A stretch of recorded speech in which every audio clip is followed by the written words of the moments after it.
My name is Sandra Anfang, and I'm going to read a poem from my book called Xylem Highway. The poem is called Ursa Major, and it was written about a backpacking trip to Sequoia National Park. In the summer of '73, we climbed 8 miles up into the Sierra, hefting 40 pounds on city frames, disowned to 9,000 feet of redwoods and lakes that iced at dusk under fog blankets.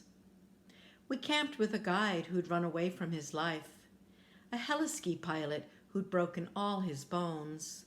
What more is there to lose, he asked. It was the summer of Cinnamon Girl, but we sang it Cinnamon Bear. I wrote a letter to a man from camp who doubted that 2 city girls could sling the western winds that way, pitch stuff sacks bear-proof style each night, with humor if not with grace. Soaking lentils for a dinner stew, we passed the pipe that signaled effort's end, guarded embers, watched aspen curls ignite. A black bear tore through camp at breakneck speed, summoned as in a dream by the musk of mountain trout, carried on the wind from a neighbor's camp. Did you see that? A few days later, during our descent, the mountain having agreed to spit us out, a mother and her cub stood gorging berries on either side of the trail. Planted hard as granite, she pierced me with a stare that could split logs. I froze with eyes at 45, then took great pains to mime the wide loop I would cut around them. I held her gaze, chin tilted down in deference. Life turned, as it sometimes will, on the tumbler of my heart.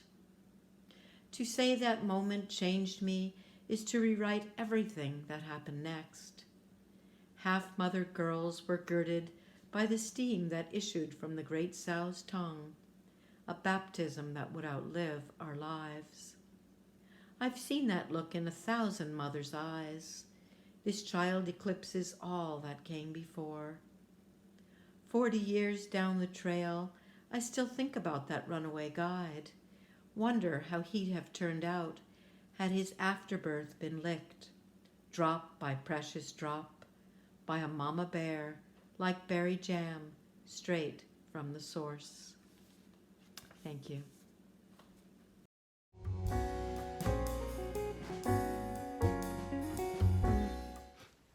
Oh, hi everyone. Albert Flynn DeSilver here, your Poet Laureate of Marin County from 2008 to 2010. This is called The Body Beyond. To be embodied as the walled one, as stone, as wall or stone slayer, to be embodied as river, to be as wind, as mind, to be a player embodied as night, as slight breath, to be embodied as sting or shout across the heath, to be embodied as stretch and flow of moonlight, to be embodied as raft and lift of air, as hawk wing might, to be embodied as falcon shriek and drift, as tower or sliver of quick frost to leaf, to be embodied as bone cold hour, as sun spire, thread of lava, hope to be embodied as fox or bear fur, as open boat taken with wave, to be embodied as wince or frown, to be embodied as jewel upon a crown, to be embodied as crow or raven mine of the deathless divine, to be embodied in odes as monk face flower or waning hour, to be embodied as the mountains weep or even sleep, to be embodied as starlights creep, to be embodied at the cold throat of time, coughing up a dragonfly's line, to be embodied as the tongue of a thrush hunkered down in the brush, to be embodied at autumn's rest, at the breast of death's chilly gate, to be embodied in the song of hate beyond the urge to kill at the plate, to be embodied walking death's dark dare breath by breath in wait, to be embodied repeatedly there, to be embodied here in the lookout tower of doubt hour by hour, looking overly inward at the cutting edge of I, to be embodied to the vastness of the sky inside, that distant star, to be embodied just as you are. Thank you for watching.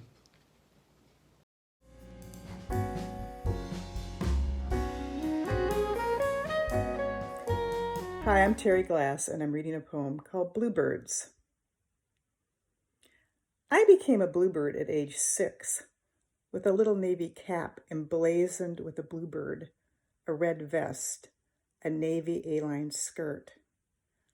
I loved this uniform and belonging to a league of girls whose pledge was to have fun, learn to make beautiful things, learn about nature and living outdoors, to make friends. I never saw a real bluebird until age 6, on top of Ring Mountain.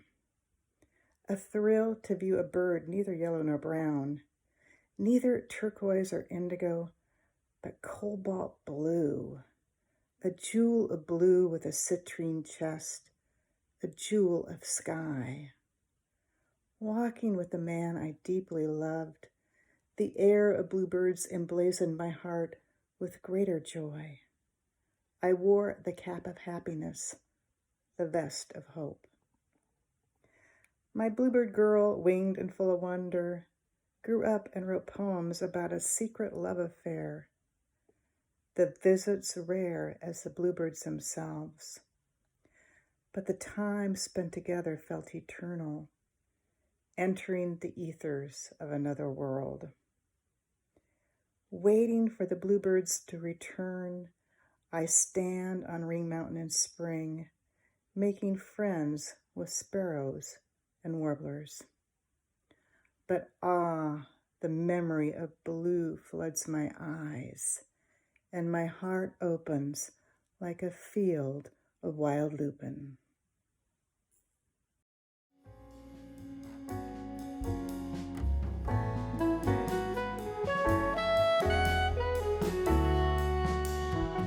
Hello, my name is Tobey Hiller. I'm going to read a poem from a new book of mine that's coming out called Crow Mind. It will be out this summer in June, and I hope if you like this poem, you'll buy the book. It's coming out from Finishing Line Press. This book is about two crows who began to visit my backyard daily, and I began to watch them very closely. This poem is called Last Year's Sorrow. Last year's sorrow, was it theirs? Last year I found a crow baby, desiccate, half buried in grass, hard by the back garden gate, head thrown impossibly back, wings hardly pinioned. Was it theirs? Crows mate for life, and crow babies grow up slow. For 3 or 4 years they teenage between Zoom and fortune, play fake doom and boom before they settle down to all that family labor. This year, did they send their babies successful into sky? An ancestor of mine, Zilpah Hall, married at 24 in 1804, bore 9 children: Ardelia, Lydia, Alonzo, Ruth, Abigail, Sarah, Rowena, Mary, Fanny. She was always pregnant, bearing, suckling. Alonzo, the boy, died at just over 1 year. I know this, though not how Zilpah wept. Binding up her sorrow in silence, bent over the washtub, tears dripping into laundry. I know it because his sister Rowena made a sampler listing her family's names and their dates. At the bottom is a prayer for Alonzo. This is my prayer for the crow baby, dead before he fledged, and for his siblings who fly now and argue and bathe and watch me for the hope I bring as water. Thank you. Thank you for listening, and all of you keep safe.